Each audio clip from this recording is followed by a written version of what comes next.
कि ये हुआ, लेकिन मेरा यह मानना है, मीडिया के लोग भी यहां हैं, 2009 में हमारे कॉलेज का अंतिम समय था, देहरादून में एक रणवीर इनकाउंटर हुआ था। उस इनकाउंटर में एक नौजवान जो अपने गांव से चलकर देहरादून गया था, वहां के एक दरोगा जी से किसी बात पे उसकी बहस हो गई। उन दरोगा जी का नाम जीडी भट्ट था।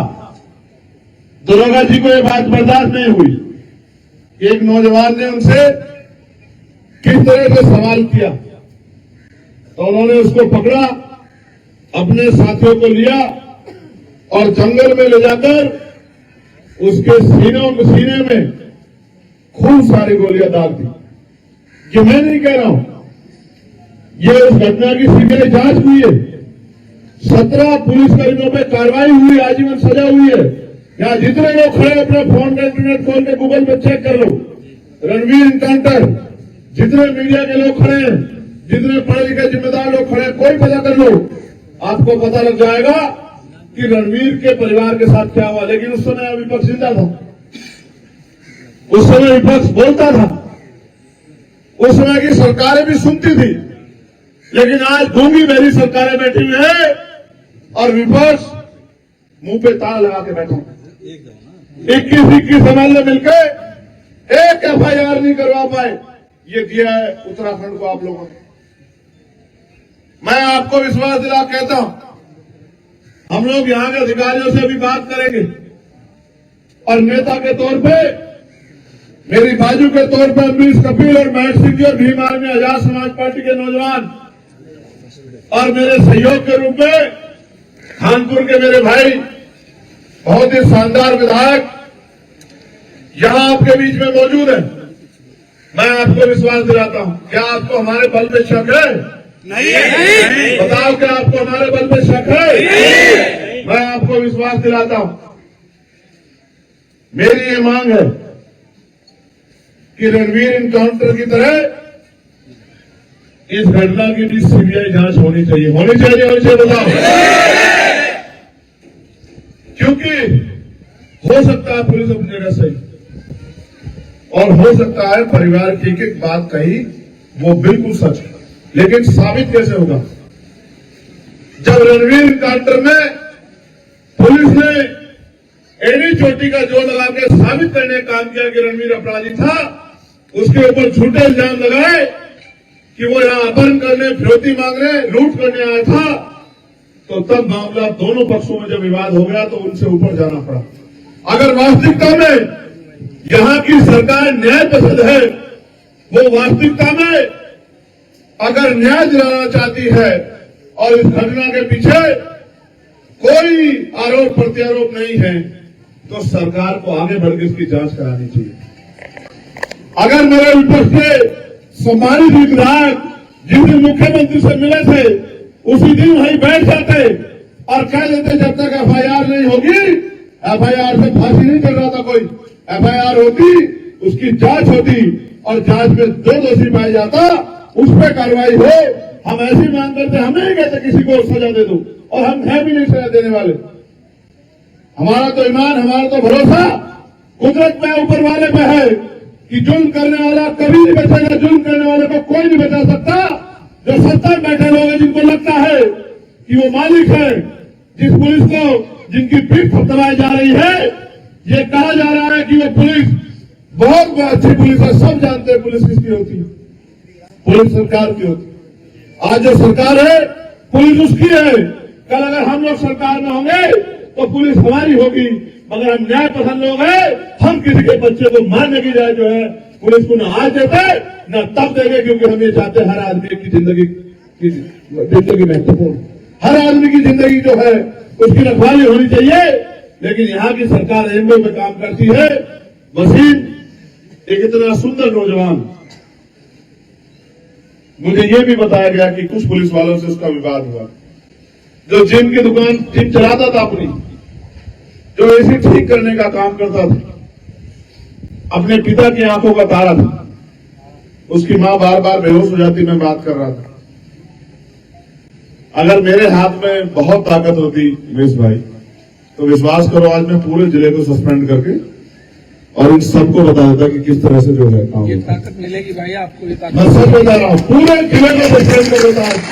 ये ताकत मिलेगी भाई को या नहीं मिलेगी? मिलेगी बात है। हाथ उठा के बताओ कितने लोग साथ में हैं संघर्ष में? मुझे आपका सहयोग आशीर्वाद चाहिए। ताकत तो उसने जिसने पैदा किया ऊपर वाले ने बहुत देर की। जब तक जिएंगे इज्जत के साथ जिएंगे, संघर्ष करेंगे। लेकिन मैं आपसे कह रहा हूं, सच में अगर आप ताकत में होती क्या तो मैं उस कुर्सी को लात मार देता, या फिर आज इस पूरे जिले को बता देता कि किसी गरीब के बच्चे को किस तरह जो मारा जाता। जिंदगी में पूरे भारत के इतिहास में याद रखा जाता कि दोबारा किसी के गरीब के साथ ऐसा मत करना। लेकिन मैं आज भी आपसे कहना चाहता हूं, मैंने विधायक जी से भी कहा, वो तो खुद से संघर्ष के लिए तैयार है कि जिस समय विधानसभा का सत्र चलेगा वो जोर शोर से इस मामले को उठाएं। और मैं वचन देकर कहता हूं आपको कि पार्लियामेंट में सरकार ये ना समझे कि वही मालिक है, पुलिस ये ना समझे कि वही सब कुछ है, एडमिनिस्ट्रेशन ये ना समझे कि अगर वो ताकत में है, कुर्सी पे बैठे हैं तो उनका कोई कुछ बिगाड़ नहीं सकता। इस देश में न्यायपालिका है, इस देश में हम जैसे लोग हैं, हम जैसे लड़ाका लड़ने वाले संघर्षशील लोग हैं। मैं वचन दे कहता हूं कि पार्लियामेंट में इस मामले को जोर शोर से उठाऊंगा और जहां तक जाना पड़ेगा वसीम भाई को न्याय दिलाने के लिए। और मैं ये भी कहना चाहता हूं, जो अधिकारी कमरे का कुंडा बंद करके बैठे हैं, फोन बंद करके बैठे हैं, उनको भी कहना चाहता है, LIU इंटेलिजेंस के लोग होंगे, हमारे पुलिस के सहयोगी साथी जो है सुरक्षा देख रहे हैं वो भी है, कि मैं अध्यक्ष जी से कहूंगा कि हरियाणा चुनाव की वोट 4 तारीख को 3 तारीख को पड़ रही है। आप 4 तारीख का आंदोलन रख लो, मुझे कोई काम नहीं है। मैं वहां भी ताकत इसलिए बनाना चाहता हूं क्योंकि वहां भी हमारे लोगों पर जुल्म हो रहा है।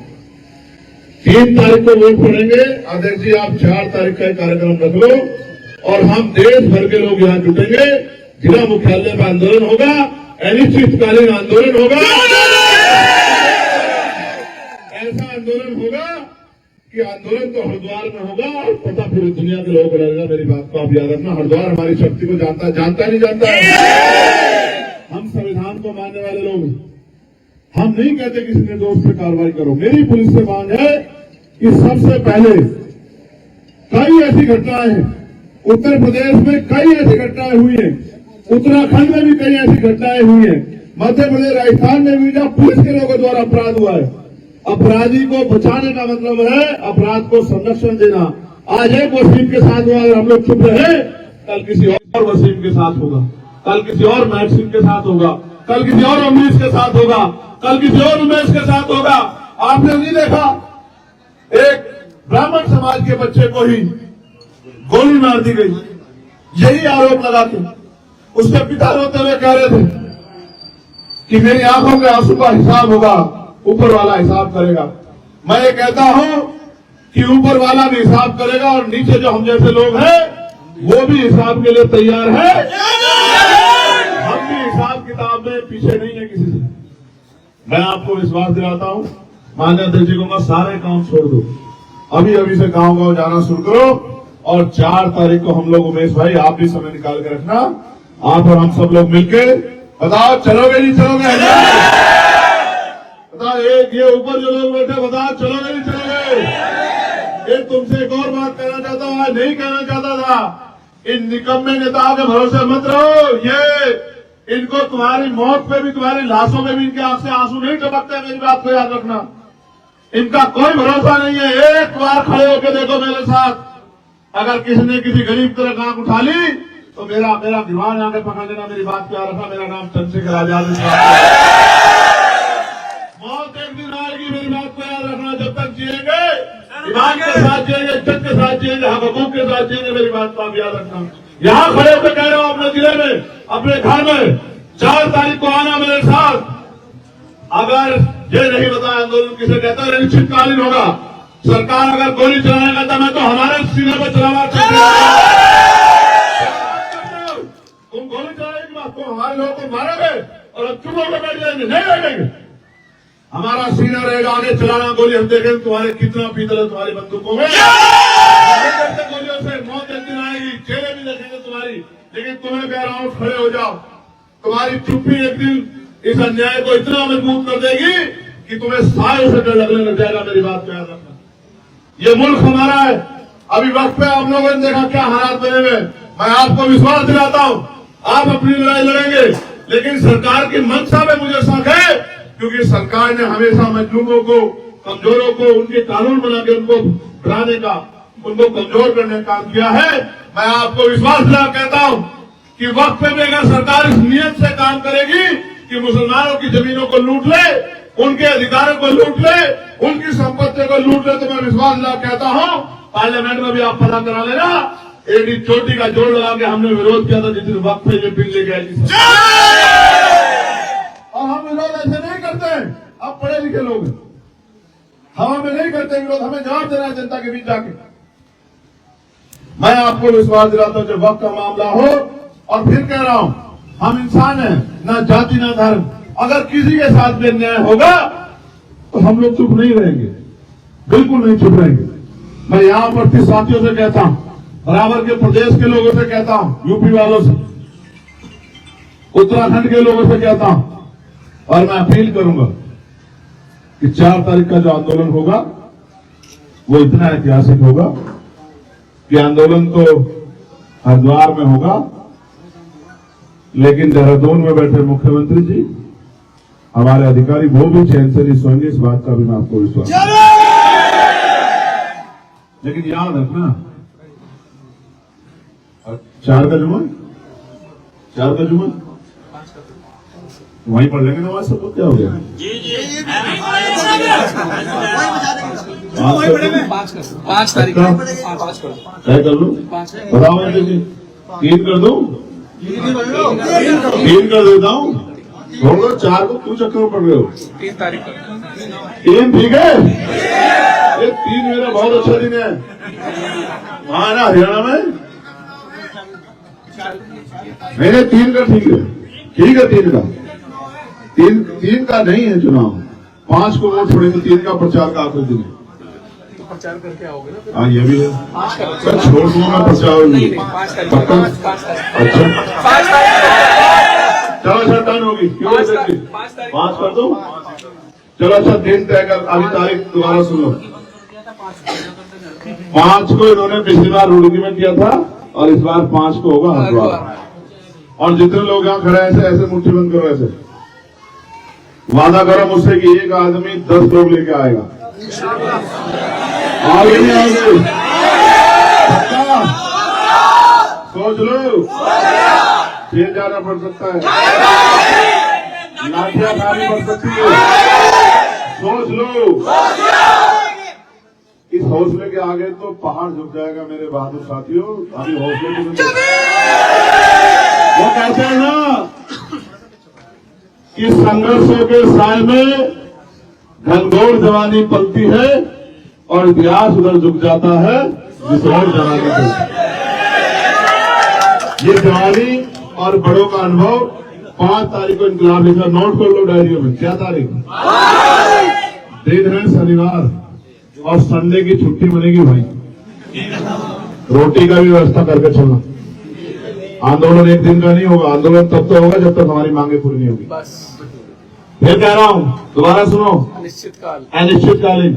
मैं नहीं जाऊंगा छोड़ के, नहीं जाऊंगा, मेरी लाश तो वहां से जाएगी, मैं वहां से जेल तो जाऊंगा, लेकिन आंदोलन छोड़ के नहीं जाऊंगा। आप लोगों को वचन देख के आ रहा हूं, लेकिन आप भी तय करके आना, आप भी तय करके आना कि आप चैन से नहीं बैठोगे, आप भी रोटी की व्यवस्था करके आना। ऐसा ना कि भूखे रखते हो तो लोग, ऐसा तो नहीं करोगे।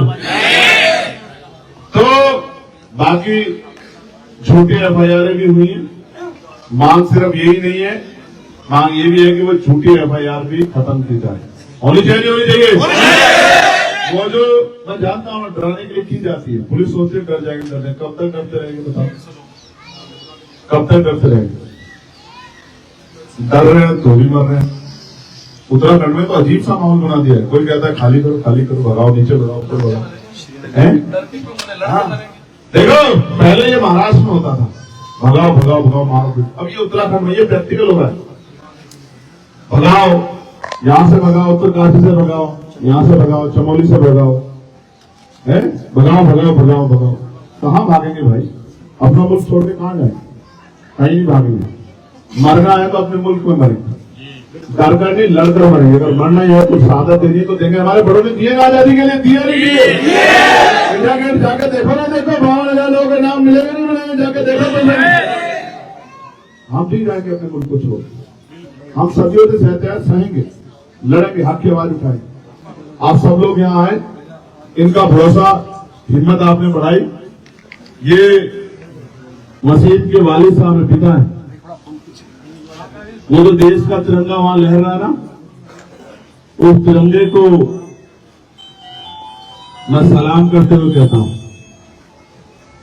कि आप अपने आप को अकेला मसा है। इतने वसीम है आपके, देखो बताओ इनके वसीम हो या नहीं बताओ? ये सब आपके वसीम है और मेरा जीवन भर का रिश्ता रहेगा इस घर से। जब जब इस घर को मेरी जरूरत पड़ेगी बिना बुलाया अपने आप को अकेला मसा, ठीक है? मगर अब आपसे आग्रह है कि आंखों में आंसू मत लाना। आपकी आंखों में मेरी हिम्मत तोड़ता है ना, हिम्मत करो सब। हम सब लोग प्रार्थना भी करते हैं, दुआ भी, कि आप लोग जो हैं आप लोग सब करें, ठीक है? आप सब लोग यहाँ पहुंचे। यहाँ तो मेरी लोकसभा के लोग भी चले आए, मैं विधायक जी को बता रहा था। अभी उधर सरदार साहब को, जावेद साहब को मैंने देखा, उधर ये खड़े थे, इरफान भाई और सब लोग। और यहाँ तक आगे मैं तो देख रहा था कि ये इनका मेरे बगैर जी नहीं लगता। जबकि मैंने तो कल का प्रोग्राम बना लिया कि मैं एक दिन कोशिश करके चुनाव छोड़ के जाके वहां जो है रह के आता हूँ, ठीक है? तुम लोग मुझे मिल लेना अभी, क्योंकि मुझे अभी मेरे 2-3 कार्यक्रम में मैं निकलूंगा, ठीक है? बहुत बहुत जितने साथी हैं भीम आर्मी के, ये एक हमारा वो नौजवान कहाँ ये कहाँ है? वे इसका क्या नाम है? ये वो जो मोबाइल शॉप चलाता है, परवेज कहाँ है? ये वसीम